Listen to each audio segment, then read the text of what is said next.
Salam sejahtera bagi kita semua. Pada kali ini saya akan mencoba mempresentasikan mengenai pembelajaran di masa pandemi.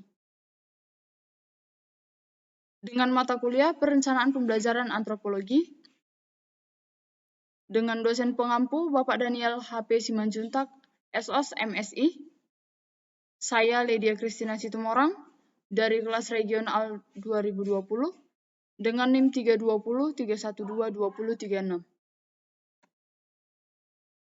Seperti yang kita ketahui, bahwa banyak orang percaya bahwa pendidikan adalah alat yang dapat menghantarkan setiap manusia kepada kebahagiaan dan kesejahteraan.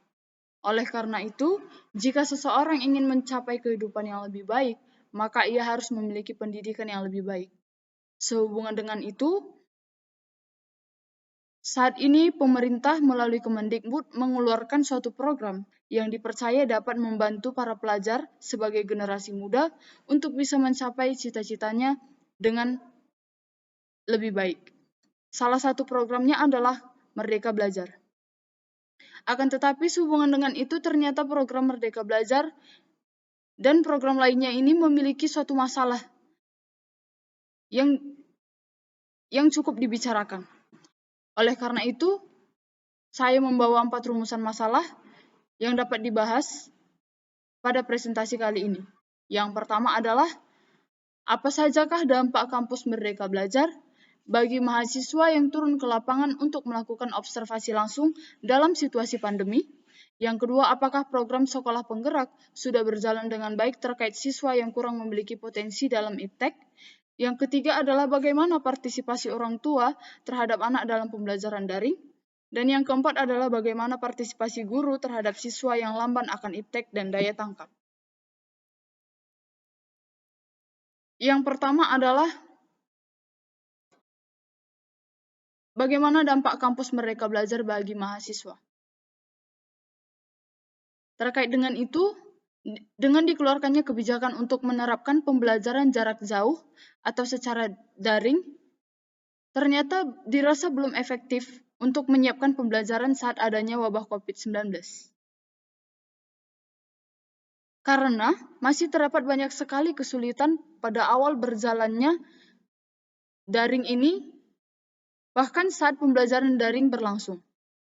Karena ditinjau dari sisi tenaga pengajar sendiri, masih banyak guru yang kurang mengerti akan teknologi belajar daring, sehingga memunculkan kesulitan untuk mengaplikasikan pada proses pembelajaran. Misalnya saja seperti pencarian data-data media-media belajar. Media belajar untuk pembelajaran daring dalam hal ini adalah tantangan dalam kondisi saat ini juga.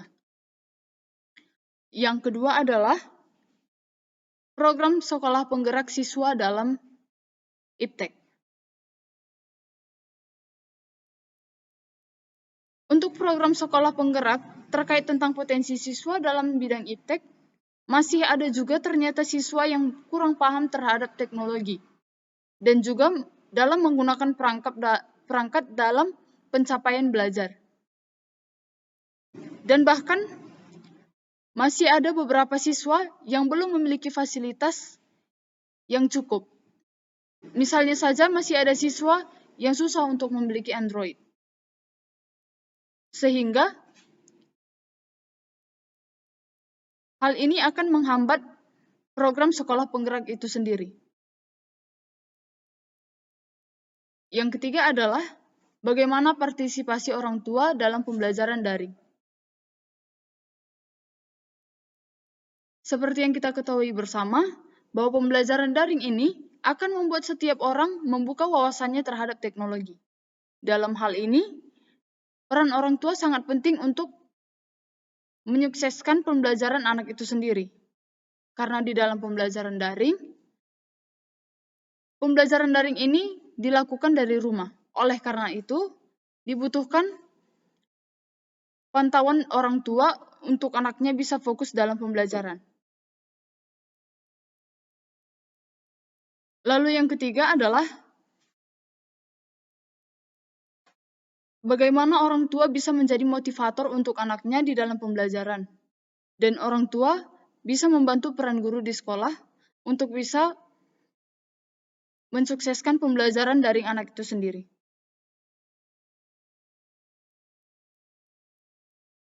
Pembahasan yang keempat adalah partisipasi guru terhadap siswa yang lamban iptek dan daya tangkap.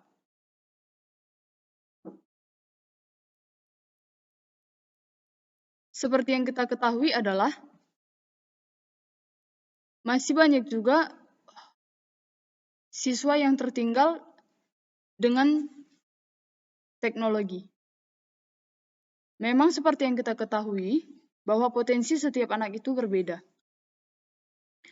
Akan tetapi, untuk mengatasi hal ini, sebagai guru seharusnya bisa mengalokasikan waktu untuk siswa-siswi yang tertinggal. Hal ini dilakukan supaya siswa-siswi itu bisa mengejar ketertinggalan mereka agar mereka sama dengan siswa lainnya. Sehingga nanti ketika tatap muka, mereka akan bisa lebih percaya diri pada saat bergabung kembali dengan teman-temannya. Dalam hal ini, orang tua juga tetap ikut berperan dalam menghadapi tantangan anaknya. Dan juga, guru juga harus dapat membagi waktu kepada siswa-siswi yang memang membutuhkan bantuan. Dan yang terakhir adalah bagian penutup. Sebagai kesimpulan kita pada presentasi ini adalah, ternyata meskipun sudah dikeluarkan beberapa program yang seharusnya dapat membantu peserta didik untuk bisa mencapai cita-cita kesuksesannya dengan lebih gampang, ternyata memiliki titik kelemahan, memiliki kekurangan yang seharusnya harus diperbaiki untuk kedepannya. Selain itu, seperti yang kita lihat dan di dalam pembahasan bahwa program yang dikeluarkan melalui Kemendikbud juga ternyata masih menimbulkan dampak. Dan masih banyak siswa-siswi yang kurang memadai untuk melakukan pembelajaran daring, misalnya saja melalui teknologi dan juga potensi seseorang yang setiap orangnya berbeda. Demikianlah presentasi saya pada hari ini. Jika saya memiliki tutur kata yang salah, saya mohon maaf. Selamat pagi dan terima kasih.